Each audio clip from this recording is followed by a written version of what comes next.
सबको भलीभांति ज्ञात है कि कोरोना के बाद संपूर्ण देश और प्रदेश में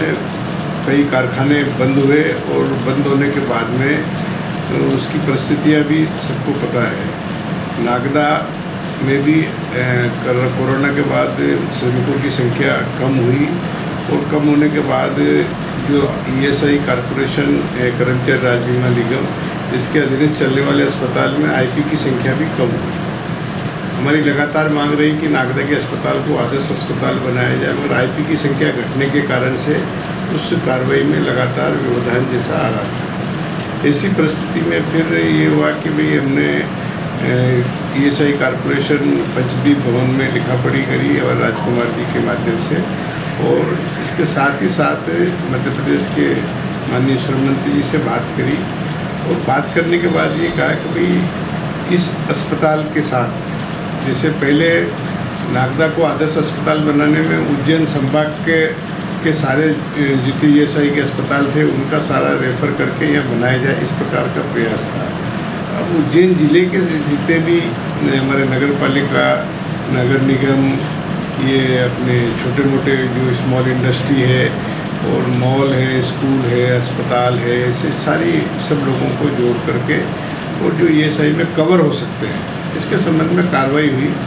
और कार्रवाई होने के बाद शासन स्तर के ऊपर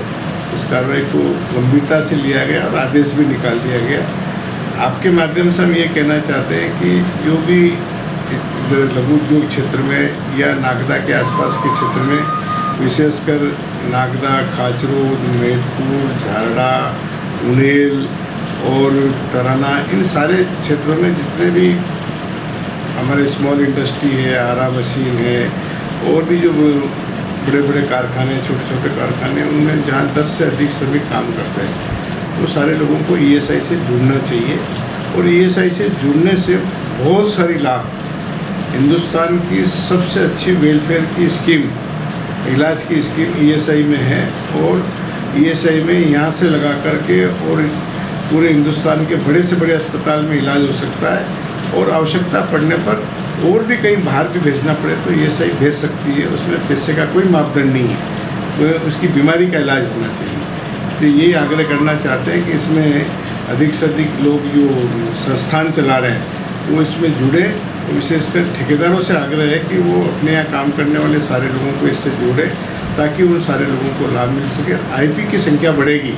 तो निश्चित रूप से यहाँ की सुविधा भी बढ़ेगी, स्टाफ भी बढ़ेगा और अन्य भी हम जो मांग कर रहे हैं आदर्श अस्पताल की, उसकी ओर भी लगातार आगे बढ़ने का एक मौका मिलेगा। इतना ही कहना पड़ेगा।